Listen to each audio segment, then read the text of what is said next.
Okay, Don, we are recording. What are we going to talk about tonight?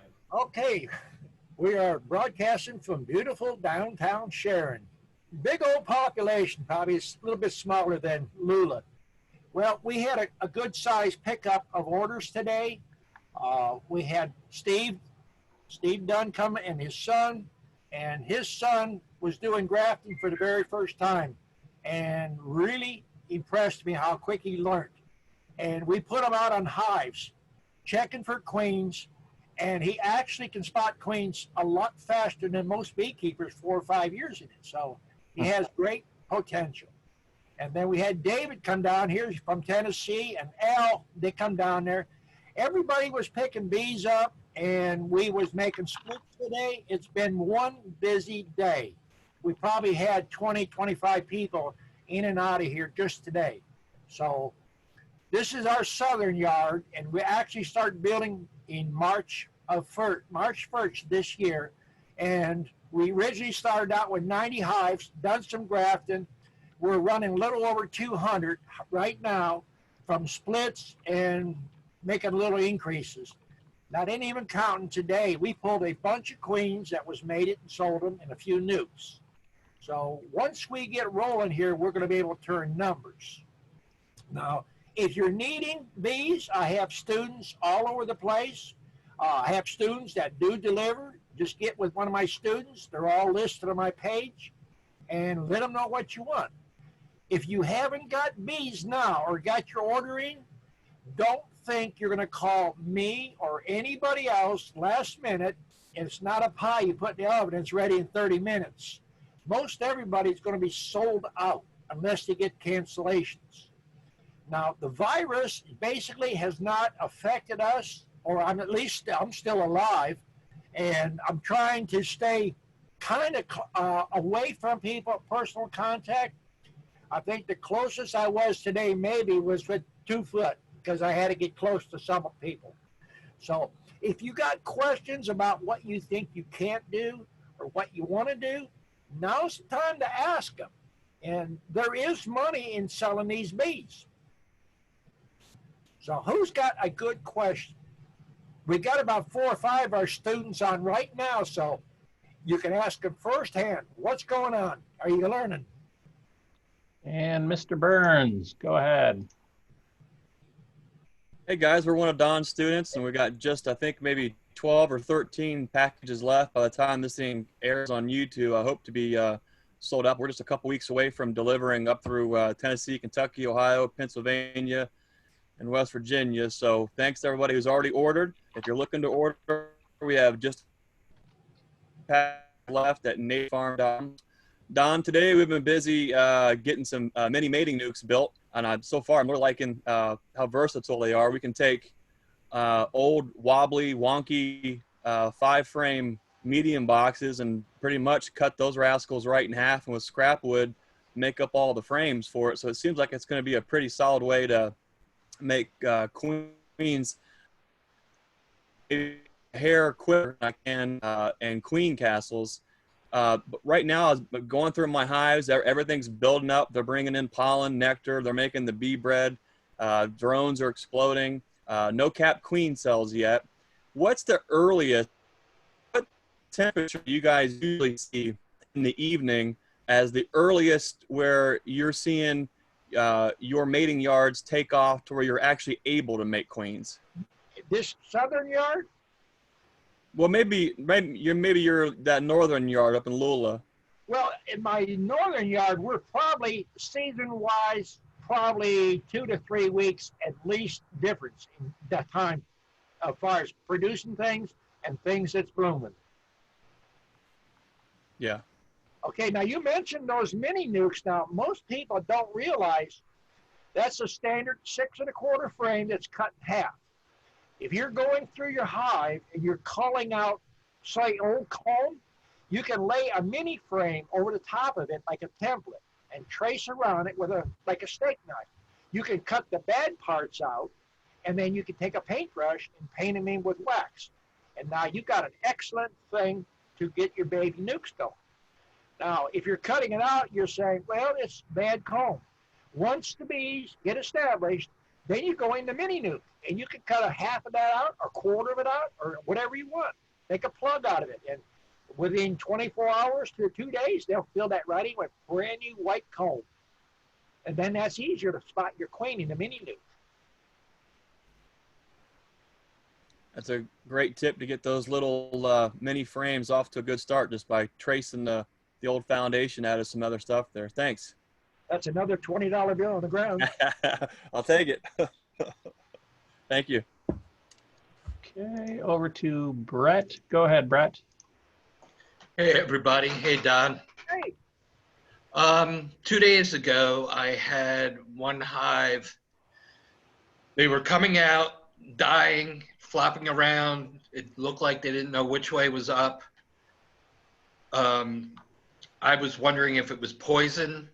are they hopping on the ground, or are they coming to the end and just dropping? A little bit of both. Could be poison. Where do you live? In New Jersey. In a subdivision? No. I live on some property, but there's a lot of houses around. They might be spraying their yards with chemicals and stuff. Yeah. That's what it sounds like. Are you feeding them, or do they have plenty of stores? A little bit of both. Okay, well, if they're out there jumping and dying and popping around, they more than likely didn't get froze. So you probably got into a pesticide. Yep. That's what I figured. Probably within the last 3 to 4 days, somebody had sprayed their yard for weed control, or you got a bug man in the area that's spraying pest control.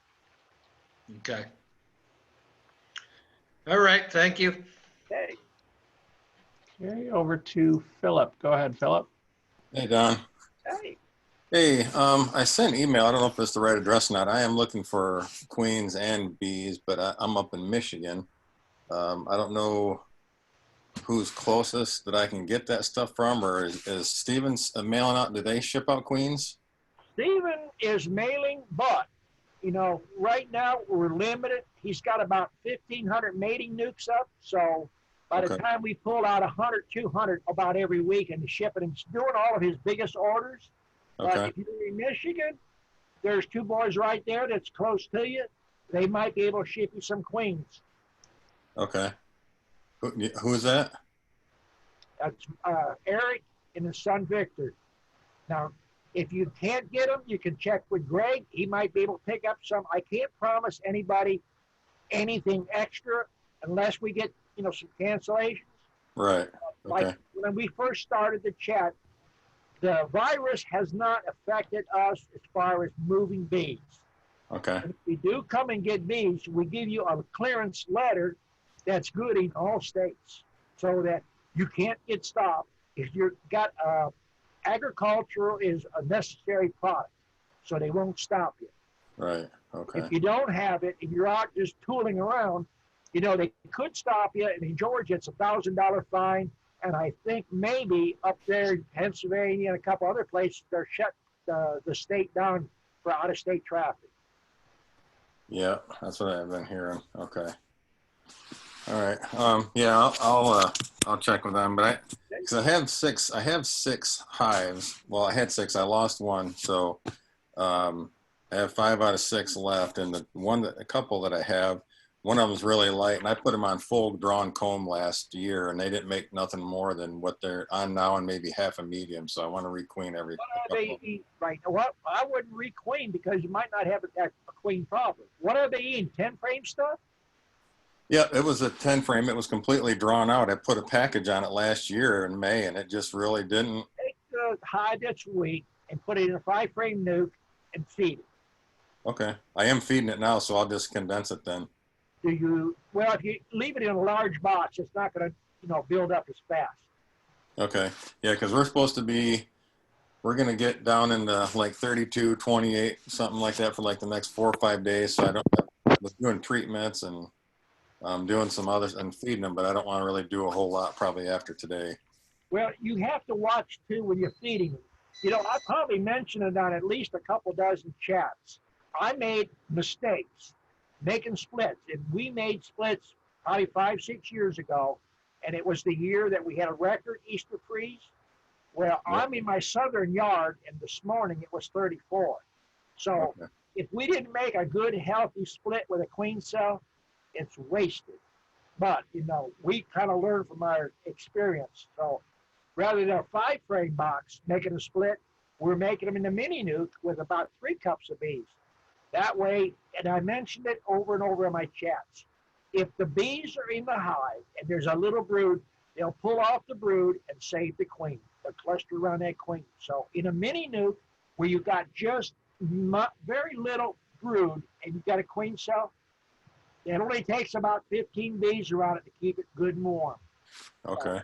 There's another thing too. Size of the box makes a difference.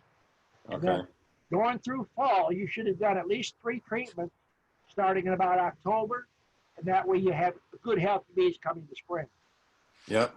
Starting in October until just this month, the only months I wasn't able to get the oxalic acid fog on them was January, or I think it was January and March. So I got at least 1 blast in all of them, and they seem to do much better, except I just had one it just collapsed and died out. I don't know what happened with that. It was an 8-frame double. So Well, I've mentioned it quite a few times that when I go into fall, I take an 8-frame. If it's in a single 8-frame, I make 3 or 4 splits.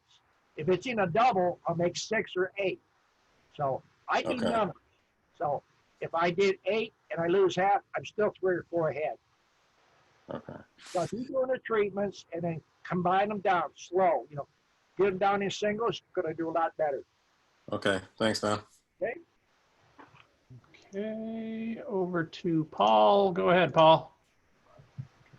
Don, do you have plans on your site for those mini nukes? Yeah, sure do. But would you recommend? You think it's better to do a split in those mini nukes than a 5-frame early in the season? How many times on a video chat do I say risk is least amount of bees?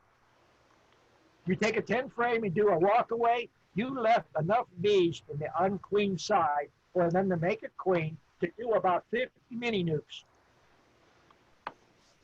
We're averaging about, on a 3-pound package right now, we're averaging about 20 to 25 mini nukes. And Stephen just done a video. I videotaped. In fact, Eric was down there videotaping it and watched it in person. So it's not smoke and mirrors. They see it in front of their eyes, you know. Yeah, because I'm just worried about. I had about 10 dead outs, and I'm just worried about all of that drawn comb with the wax moth. So I'd like to get them filled up with bees as soon as possible. Stack them up, crisscross them, and stack them in your garage. They'll be okay. Yeah, you think that's enough light getting in there if I just crisscross them? Yep. All right. Thanks, Don. Okay, over to Ernest. Go ahead, Ernest. Don't forget to unmute yourself. Welcome all the new people we see in here too. Don't be bashful. Just for everybody to learn. Go ahead, Ernest. And you're unmuted by the host. You're good to go. Okay. Yeah, Don, I had 2 hives to be picked up today, and I had the queens marked and had a queen excluder between them. And one I did, I guess it's yesterday or day before. And then when I went into that one to get one, I found queen cells on the one of the boxes. I said, well, it must be down in the other one. I went down the other one, and there's queen cells there. So maybe they didn't like that queen being marked or something. Well, have I mentioned that on these chats before about marking and clipping? The bees think something's wrong, especially if you're not, you know, experienced painting a queen. They'll reject them sometimes. Not all the time, but, you know, I would get you a bunch of drones and practice on the drones.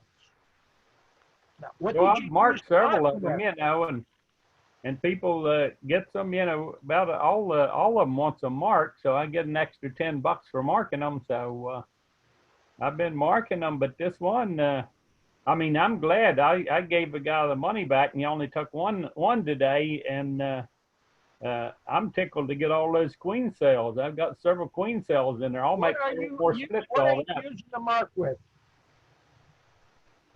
What type of pen or paint are you using? Just the regular marker paints that they get, for queens. Well, save your money, get you some whiteout, get you some food coloring, and put a few drops in there, and you got your own stuff, and they're less likely to reject it. And if you do make a mistake, it's a little bit more forgiving. Okay.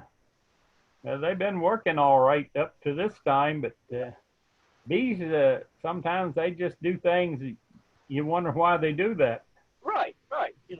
I mean, when you're talking about making queens, we discussed that today with students that has been a student for 5 years, and they said, well, you didn't say that. We was talking about making queens, and they had 5-frame nukes. They wanted to make a bunch of queens. So they wanted to do a queen right. So what I told them to do is take half the brood, put it above that brood with a super of honey in a 5-frame box, then put the balance above that. When you put a honey band between the bees, you're going to get queen cells. That's just the natural thing. There's not enough queen pheromone to go through the hive that they think the queen's failing, so they start to replace them. It's a natural thing. Most people don't even give it a thought. You don't need to buy them queens. Save your money. You got something up here, put it to use. People say all kinds of stuff nowadays. Yeah.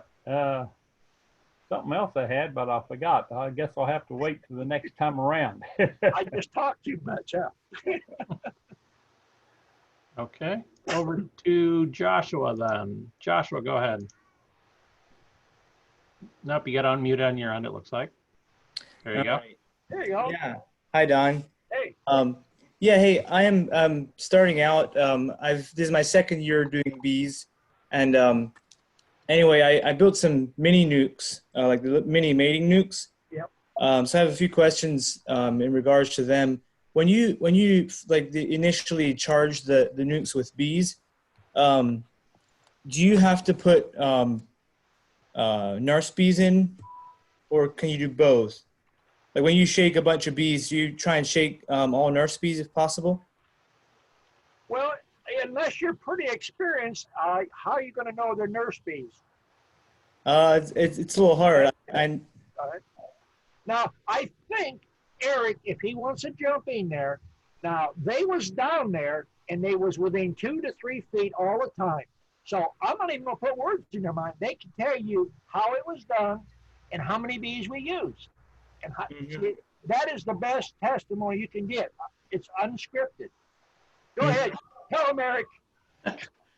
Well, hey, we were down there, and Stephen got a 3-pound package of bees, and I mean, so it's whatever was shook into that box, and he basically soaked them down with some sugar syrup and got them good and wet, and then just went through there in that, and he shook them out into a box, and he went down through there with a cup and just basically charged each one of those mini mating nukes with a cup of bees and just flopped them down in there. And then he liked to wait about 10-15 minutes to let them, start to figure things out a little bit and warm up the box a little. They clean themselves up, but basically they're not flying off because he soaked them down good. And I mean, and then they go ahead and put in that queen cell, and they'll move on up and keep it warm from then on, and it works really well. I see. Simple. Sure. All right. My other question, like, what's the process once you have a mated queen? Do you just pull the queen and then replace it with a queen cell, or how does that work? You can do that. I mean, once you get experience, you can go through a queen yard. Like if you got 500 nukes out there and you've got 500 to 700 queen cells, you candle each one or you look at them so you know they're good ripe cells. Pull a cell, you can drop another one right back in it. Or you can come back the next day and do it. Some people like to wait 24 hours before they put that cell in. So. And what's the reason for that? Everybody puts their shoes on different, okay? everybody has their own technique of setting stuff up. No two people, I don't know of any commercial beekeepers that do exactly word for word the same. All right, sure. So if you've been a beekeeper for a couple of years, you've already seen variations in everything. Mm-hmm. Yep. All right, I have a few more questions, but I'll come back later. Okay. Hey, Josh, make sure you watch Eric and Victor's video on the making the queen mating newts, because they put that up probably last week on the webpage. All right, I'll do that. Okay. And let's see, over to Patricia. Go ahead, Pat. Hi, everybody. First of all, I mark my queens and I get the marker. It's in the craft section at Walmart. It's waterproof, water-based painters is what it's called. They come in all different colors and they work pretty good and they last a season. Don't buy the 5-pack from the bee supply places because they dry up after about 6 months. So just buy them one at a time. But this works real well. You get it, dab it on the side of the box or something before you dab the queen so it doesn't run out too quick. That's a handy tip. And then Don, I'm trying some Ross rounds this year and I've had them on about a week. I'm getting ready to go in and do an inspection. Is there anything you suggest I look for or anything particular I do to make sure that they're going on those Ross rounds? If you got a good strong hive, they're going to go on it. And if you don't have a honey float, put a hive top feeder on it and put some honey to them. Preferably last year's honey. Now, Paul did those things last year, first time. So ask him how he done it and see. It's unscripted. He's going to tell you exactly and the results he had. I mean, first year, simple stuff. Yeah. So Paul, was there any tips you had on them? Just put them on a strong hive and leave them alone. Okay. Well, I got them on a strong hive. It's 4 boxes. So it's a lot of bees. Yeah. You want to condense them down to 2 boxes. No more than 2 Well, I got boxes. 4 packed boxes of bees. I wanted to make sure it was really a lot of bees to get them to draw out the Ross rounds. This is an experiment for us, so we're trying them out. Don't use no queen excluder. I don't know if Paul used a queen excluder. No, I didn't. The queen never went up into the rounds. Yeah, I don't have one on yet. I was going to wait and see how they did. And so they only drew wax inside the round. That was real easy to do. Yeah. Okay. Simplest thing you can get. But I wouldn't put more than 1 super on at a time. Let them draw one out and wait. And then once they start filling that up, then I would put another one on. About half full or just as soon as they start working it? I would just wait until it's probably about 90%. Okay. Otherwise, they're not gonna draw them out fully. And they won't finish them. Yeah. Okay. Yeah. Well, I got one on a regular size hive and one on a nuke. I'm gonna give it a try, see how it works.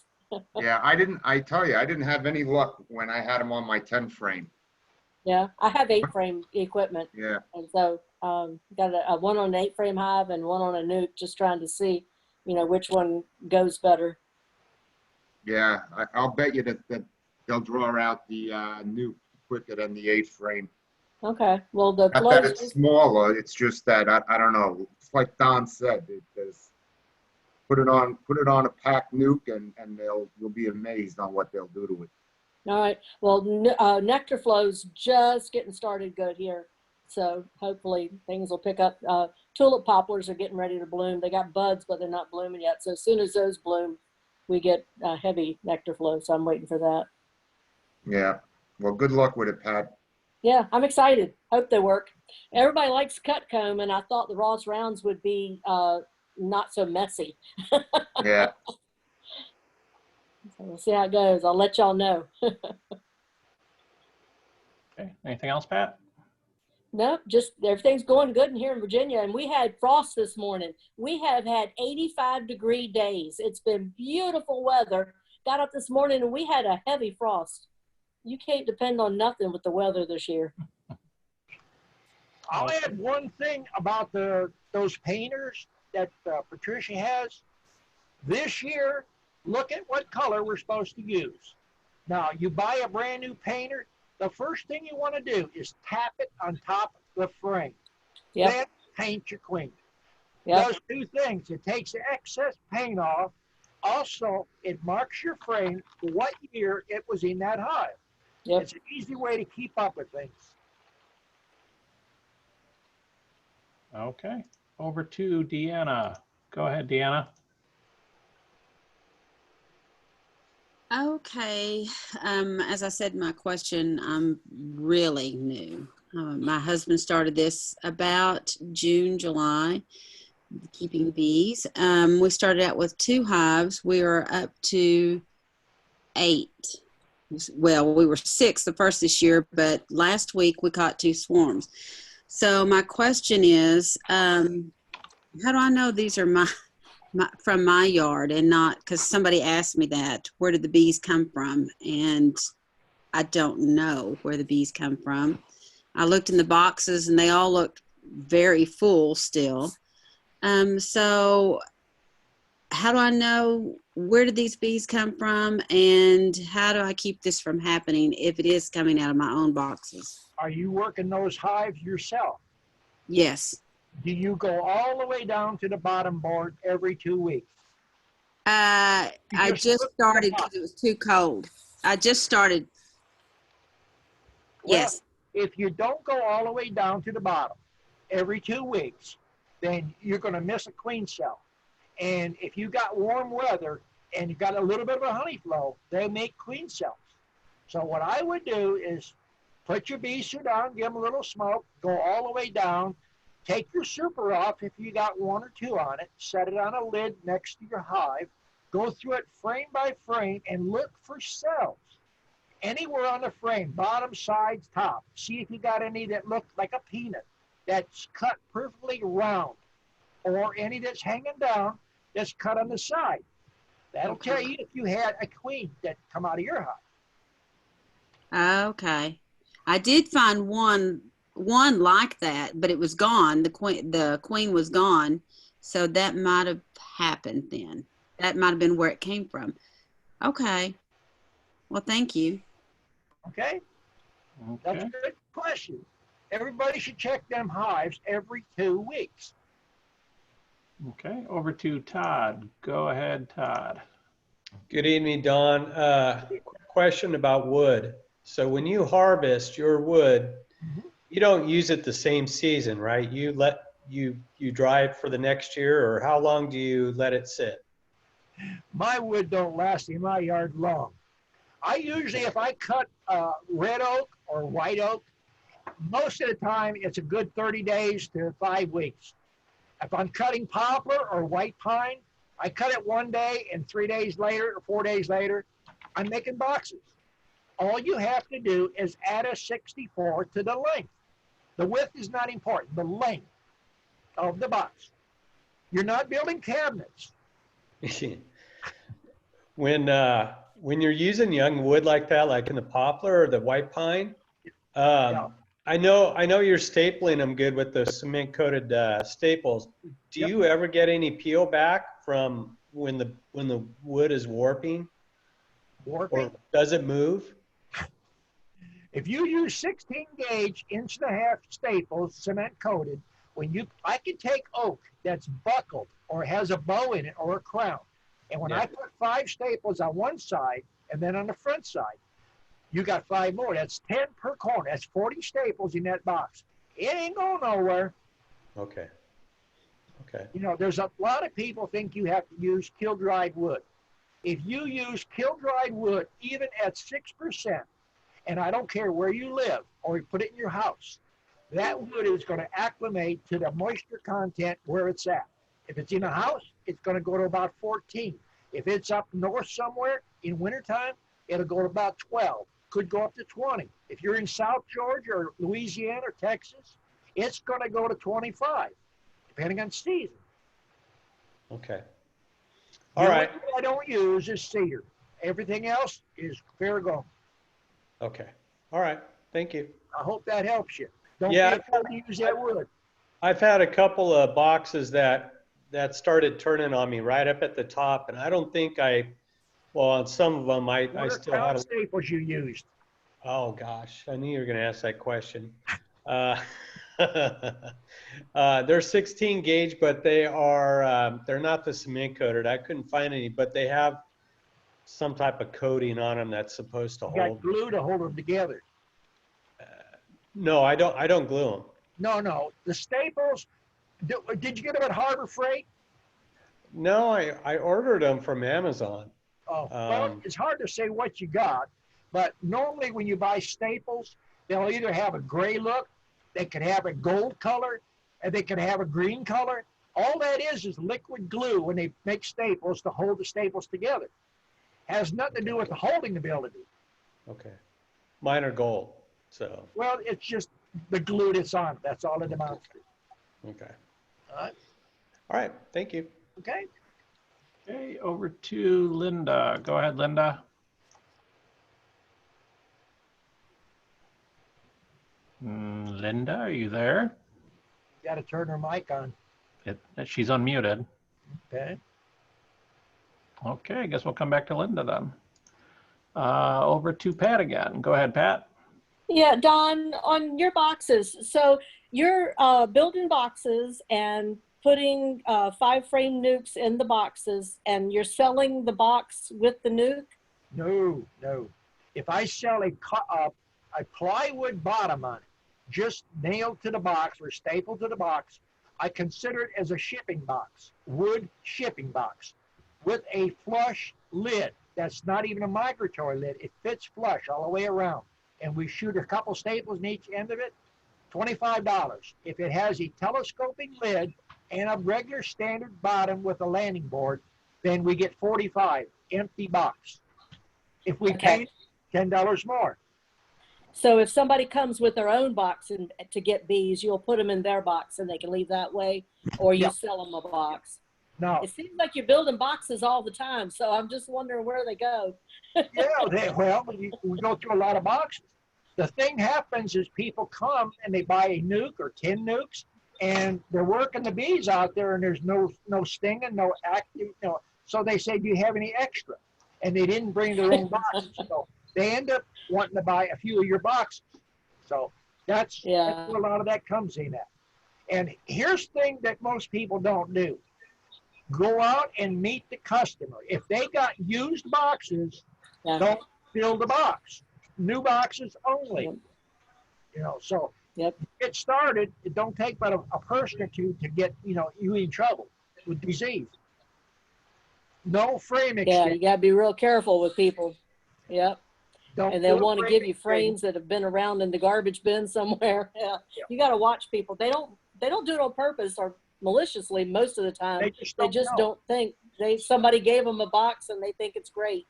Yeah. They don't realize they could bring disease or pests. Yep. All right, that's it. Just want to know about the boxes. Okay. Over to Josh again. Go ahead, Josh.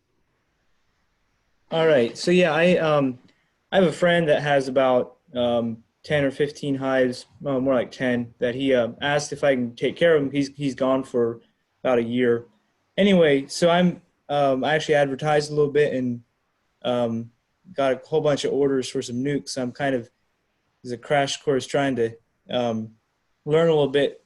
So I just had a few questions as far as, so you run 4 frames in a nuke till you're ready to sell it. Is that right?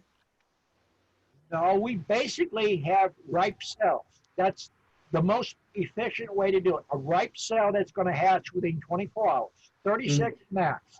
What I'm talking about is your 5-frame nukes. You don't fill them out with 5 frames. Is that right? Till you're ready to sell them. If you're managing them, I run 3 to 4. If you're selling them, you should have 5 frames in the box, completely drawn, not starter strips, completely drawn. Okay, that was part of my question. So what's the criteria to have a nuke ready to sell? Is it fully drawn and like 3 frames of brood, or what do you go for? If you're selling a nuke, you want to show the customer the queen that's walking in that box. You want to show them eggs, larvae. You want to have a frame of honey, a frame of pollen, 2.5 to 3 frames of brood. Okay. If you're just getting started, I wouldn't try to sell nothing unless you had at least 2 sealed brood frames. And then the other one could be partial, but laid up. Right. And Good And call. okay, sure. And what about the queen? So do you cage her before you let the nuke go, or do you just? Why would you cage a queen that is in that nuke? I just thought maybe for That is safety. called a Frankenstein nuke. If somebody had a caged queen in a nuke that I bought, that means that nuke was made that day. I see. Yeah. All right. Yep. That's everything. Thanks. Okay. Be sure you point the queen out, and you have to explain to people. This ain't Walmart. You see it. If you're not happy, get them another one. When they hit the road, they're theirs. Because as soon as they get home, there's something in that brain kicks in. It's called tinkeritis. They got to get in there and play. And they're not a beekeeper. They got gloves. They got a veil. So it's like a blind man trying to walk on a bridge. Yep. I know what that's like. Okay? Word of advice. Okay. Over to Philip again. Go ahead, Philip. Hey Don, another quick question. I got one of my hives is like 4 deeps, and this will be the 3rd year for this queen. This is our 2nd over winter, and that hive still is probably about 85 pounds. It's solid, packed full of bees. They've been bringing pollen in steady for a week, and I know that's like probably one of my strongest ones. And I got the most honey off it last year, and I always hear people talking about, well, you should probably swap her out and replace her if it's going her 3rd or 4th year, and they're still doing well. At least they were up until winter, and they're still strong. I want to make a honey run with a few of them, so I don't know if I should split that one, get another queen from her, or just let it go and split it anyway. How often do you go through all them boxes down to the bottom board? I'm usually tipping them every couple weeks. Clear to the bottom, inspecting every frame. Yes, I do that. Well, then you're right now you're on the borderline fence of swarming. That's what I was thinking, yes. So my personal opinion, if you want to make honey and you got 4 boxes high, you must be a glutton for punishment. I would split that at least 4 times, minimum. Okay. I mean, they're mediums, but they're still I got a lot of these. Yeah. Are you running 8s or are you running 10s? I'm running 10s for the boxes and 9 for the the 9 frame super. And 10 frame hives. Why do you put 9 frames in there? Oh no! I mean, I got 10 frames at the bottom, but I run a 9 frame honey super. They don't make a 9 frame super. Yeah, they make a 10 frame super. Well, I know, but I put those spacers on there, the metal spacers. You created a place right there for beetles, wax moth, and everything else. So just run 10. What is your thinking? You think you're making more honey? I don't know if it's actually more honey. I mean, I think I've weighed both of them. I wouldn't tell you to jump off the bridge and you say, okay, I'm going to jump off, but why? Always have a reason why you're doing something. Well, that box contains a certain number of square inches, whether you got 9 frames, 8 frames, 10 frames. The only reason people would do that is to make it uncapping easier. It doesn't make more honey. It causes more headaches when you put spacers in. If that's what you want to do, that's the best spacer. Each frame, put this up against the frame and push it to the sidewall. Take that finger and push it to the next frame. That's going to give you the proper spacing. No space required, no money spent. Okay. Yeah, I just tried it this last year because somebody was telling me that they draw it out thicker, the comb's thicker, but I mean, I didn't really notice a whole lot of difference between a 10 frame that I left alone and then this one. It was kind of like an experiment, so that's not what I'm going to do. That experiment could cost you some money. I would take it at very minimum. If you have somebody close to you that's got mated queens and you know them or you know of them, that they have good bees, they do. I would buy 4 queens. You have 4 times the honey then. Okay. If you're a gambler, if it was me and that was my hive, and I know you don't want to hear it, there's 40 frames there. I'd make 30 splits. Oh, yeah. I would have 29 more splits or 29 more hives in Queensland than what you have one now. So at the very least, I'd have 15 times more honey. Well, I want to get up to 10 to 15 hives this year, but I also want to have a decent amount of honey. 1 box. What's that? You got it in 1 box. Yeah. Right now is the time to make the splits. They are going to build up the fastest. There's a honey flow on. So should I wait till after this week, after we get out of this cold weather? Because it looks like after this coming up Thursday, Friday, we're going to be only down the 40s at night and 50s and up during I the would big. wait till you got low temperatures, no lower than 55. Okay. Now, you can do it a little bit lower if you know what you're doing and you got good mated queens. Okay. All right. I will try that. Thanks, Don. Okay, back to Paul. Go ahead, Paul. Don, I'm thinking about going,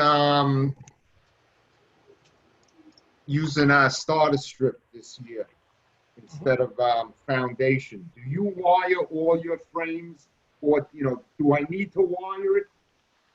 I used to use fishing line, and I don't do that. I haven't done that probably in 4 or 5 years. And the reason I stopped doing that is majority of our nukes that are sold are picked up.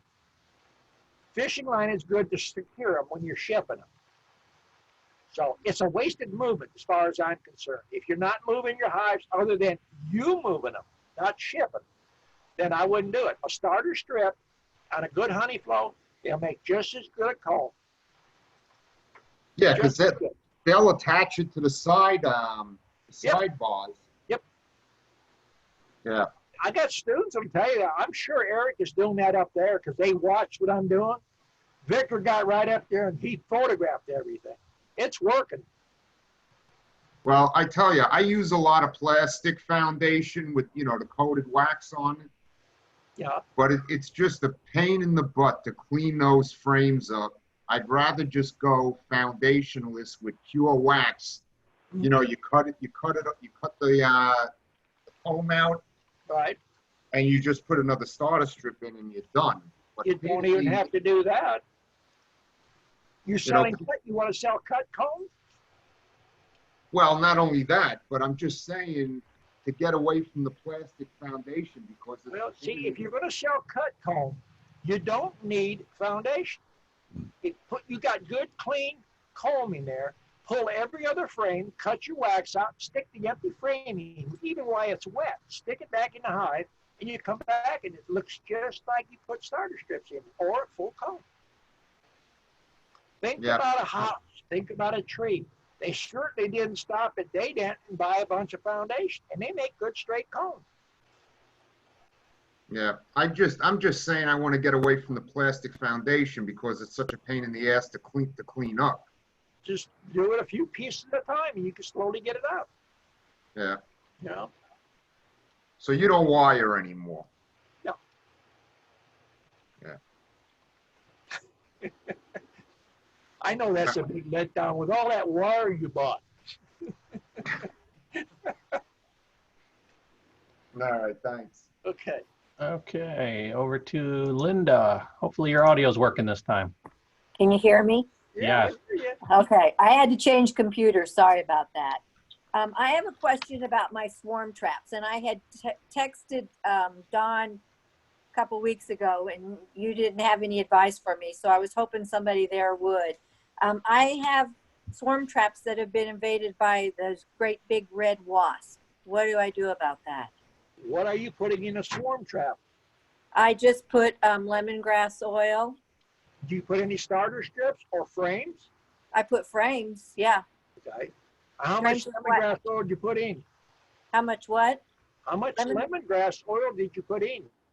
Oh, just, I bought one of these little vial things that you push into the frame and you fill it with about maybe a half a teaspoon.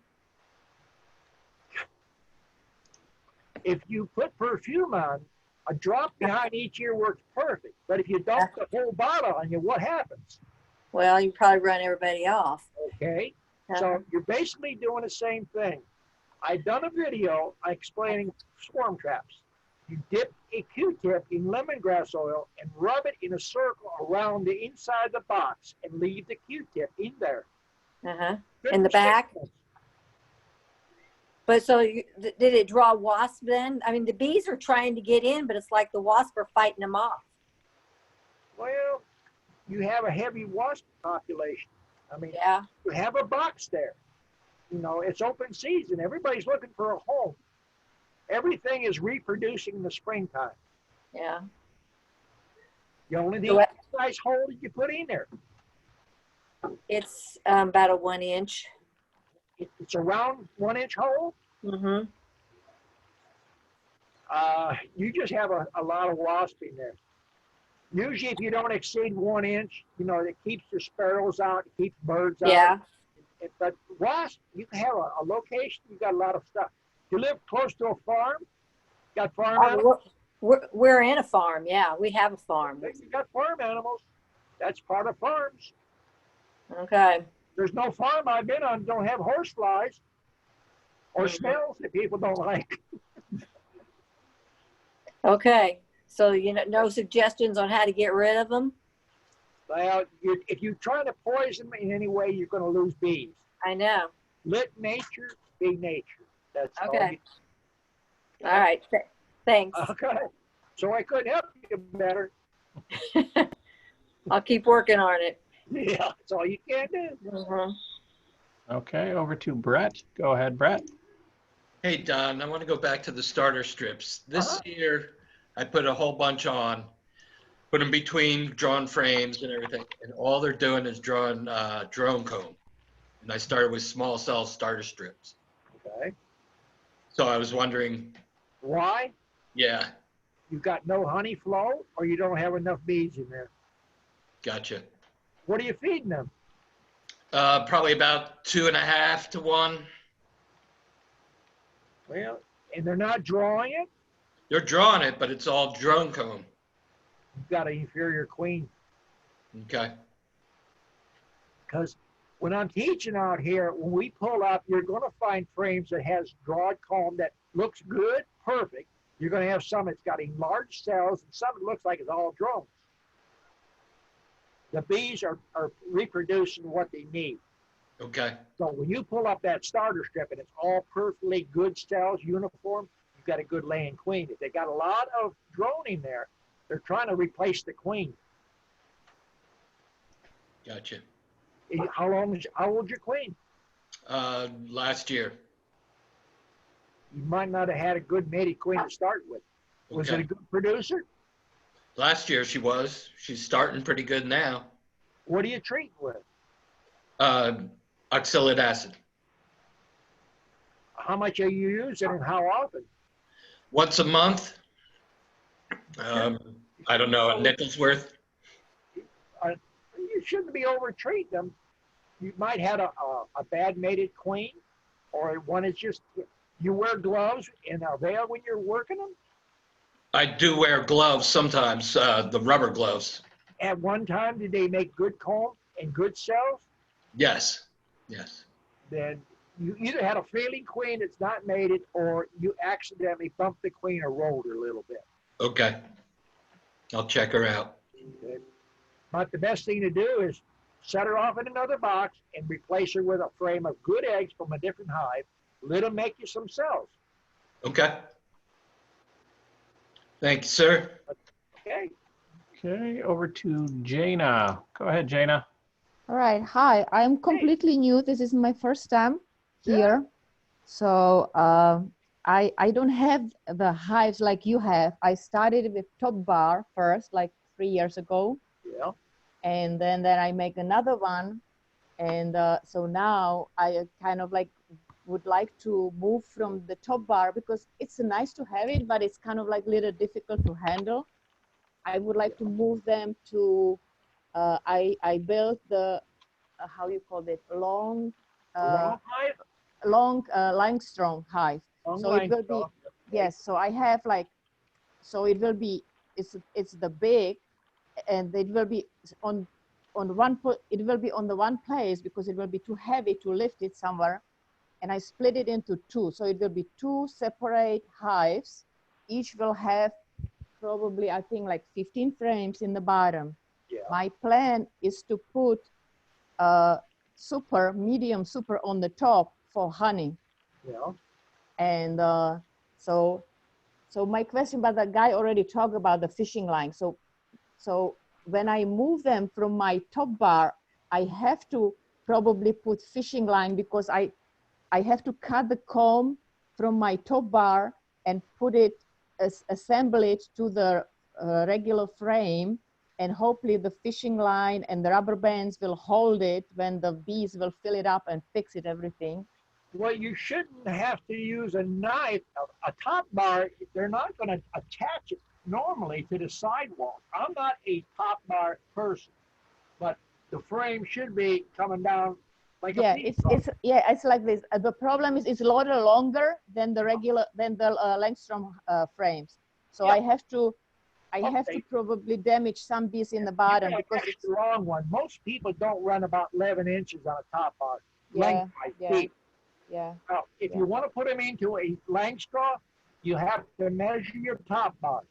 If they're 17 inches or if they're less than 19 inches, some top bars are 17 inches. Okay? Some are a little bit longer. I don't think there's a standard to anything. It's just whatever someone decides. If you have anything close to 19 inches, then you could probably put a little piece of wood on the side of a Langstroth and hang them in there. They will draw it straight down square sides. So so one more question. So I check them now because I'm in the Texas, in the close to Dallas, Plano, and they have pretty good weather, you know, and so the bees are pretty much almost, it's a swarming season for us here.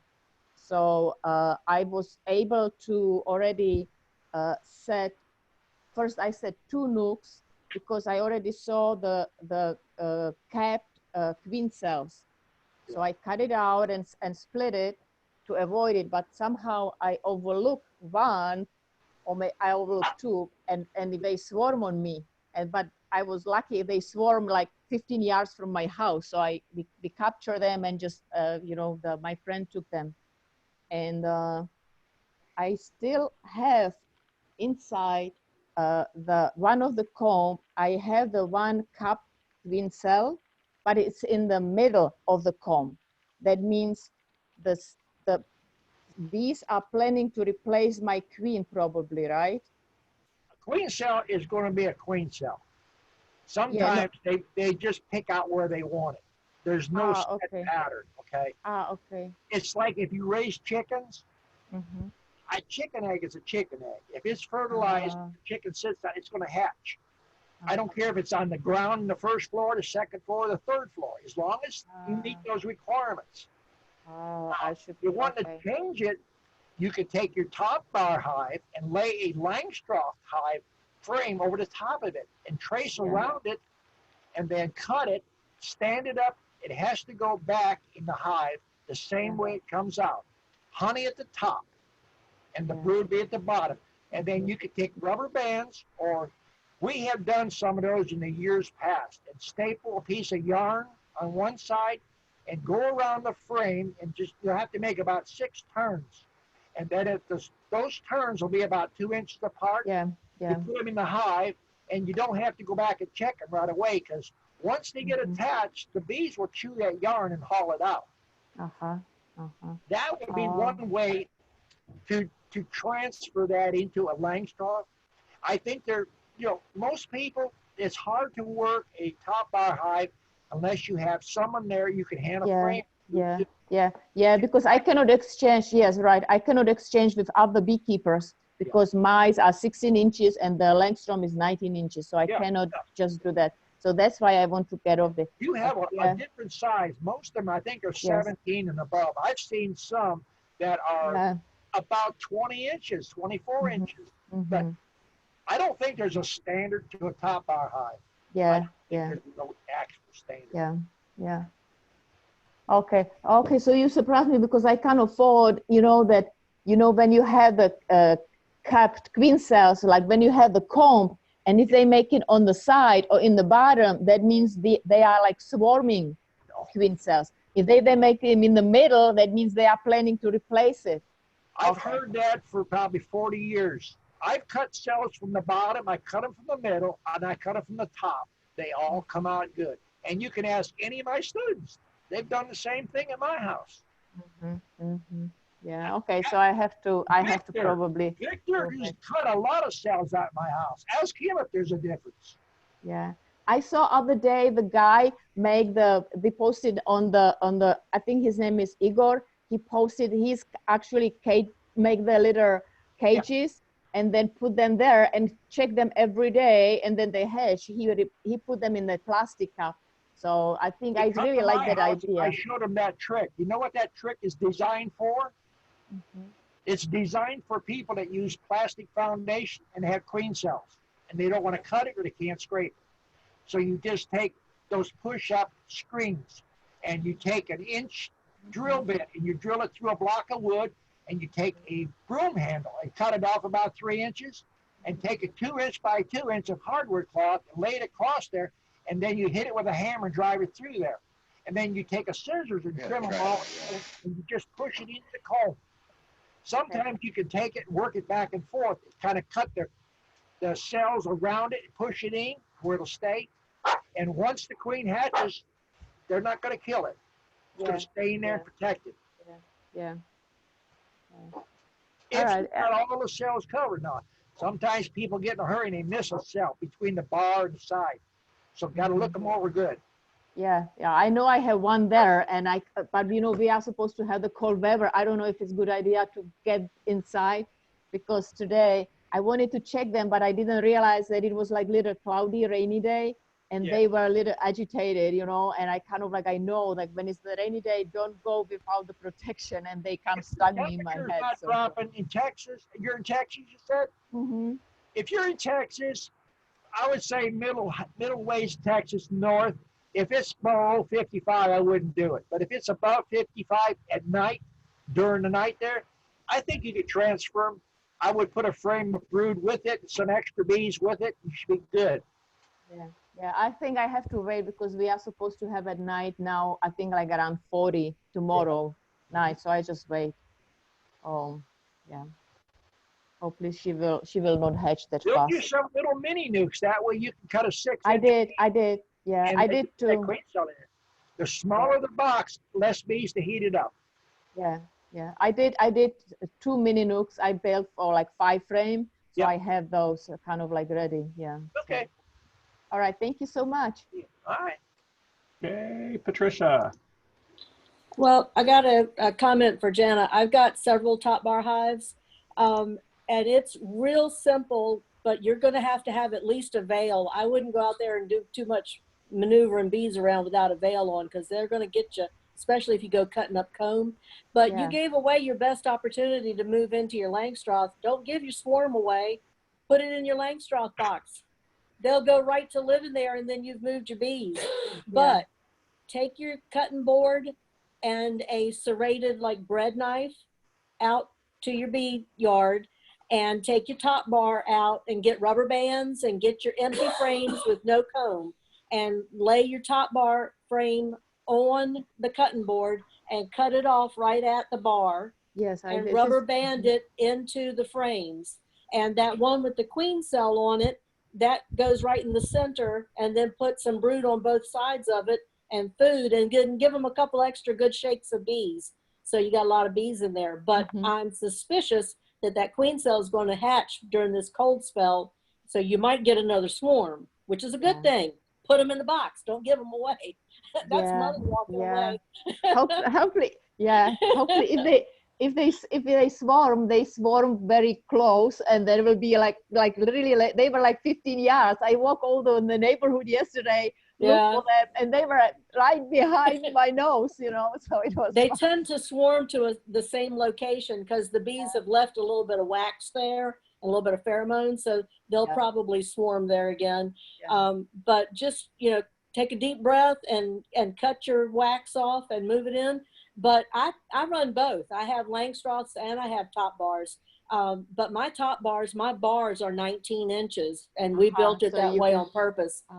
So I can put it into my Langstroth because I use it for queen cells a lot. But that queen cell on the top bar frame, it's probably going to emerge pretty soon. And there's only one queen in a box. And like Don said, a queen cell is a queen cell. Most bee clubs teach that the location of a queen cell means a certain thing. They sort of dumb down beekeeping for the general public so that everybody can repeat it easily.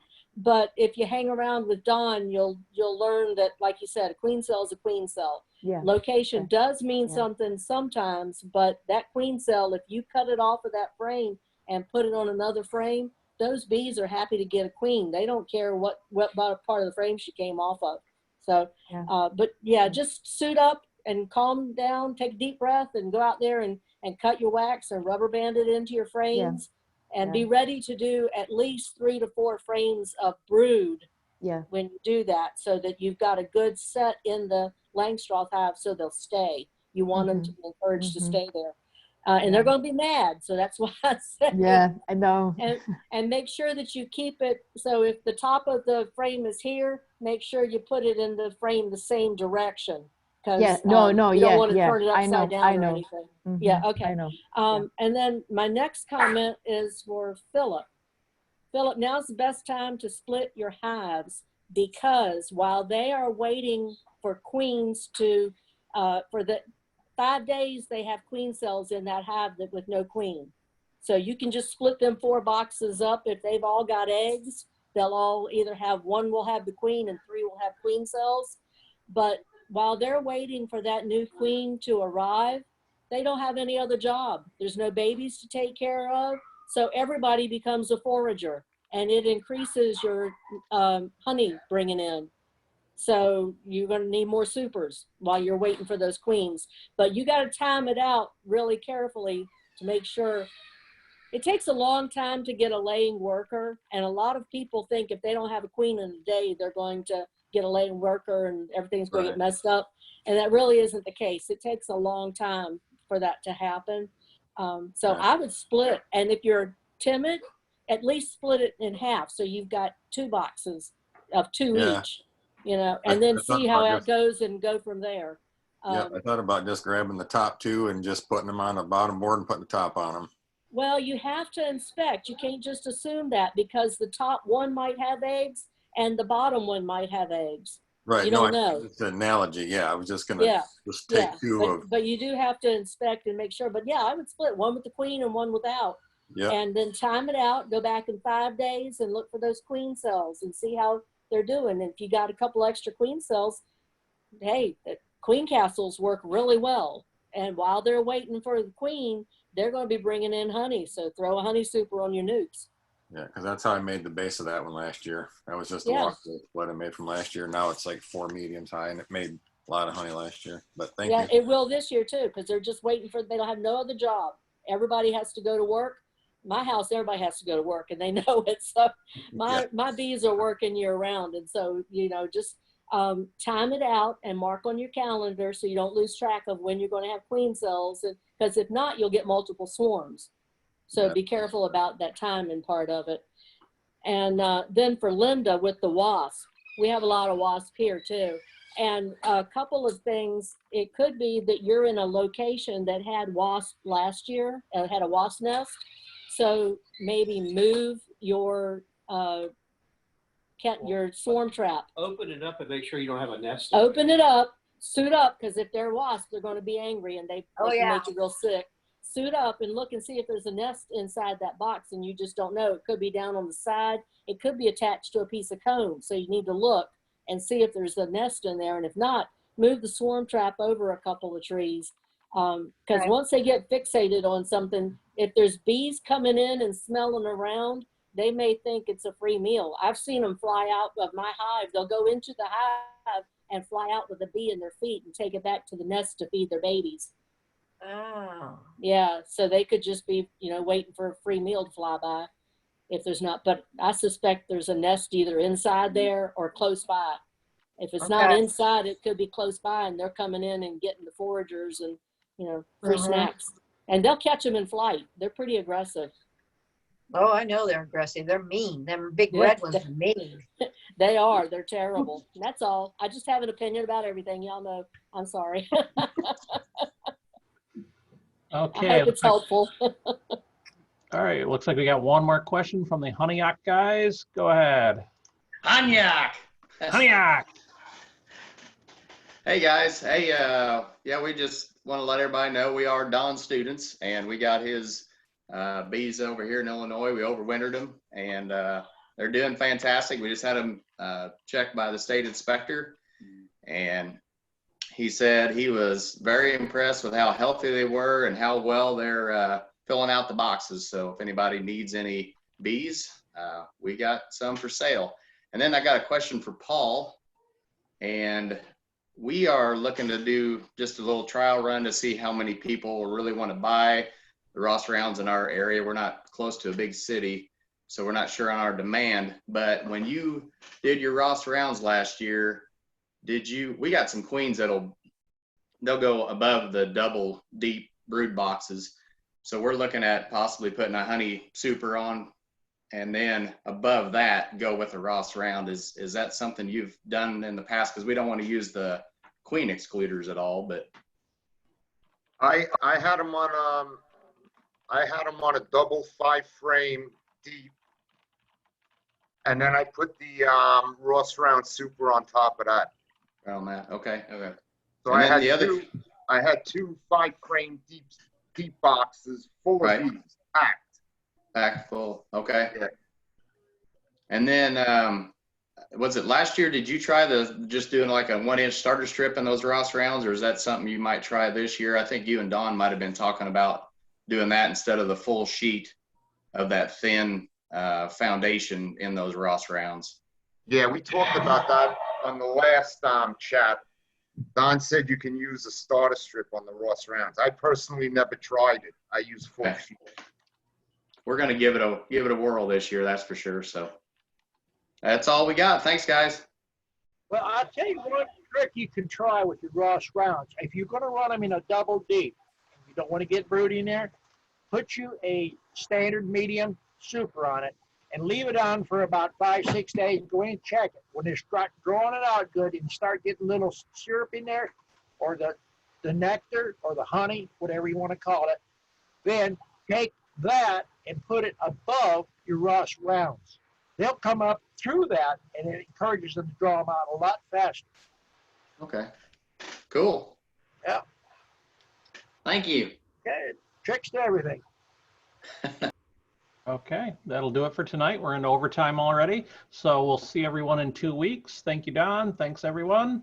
Thanks for everybody showing up. Hope everybody learned something. And stick around for the after chat if you guys want to talk amongst yourselves.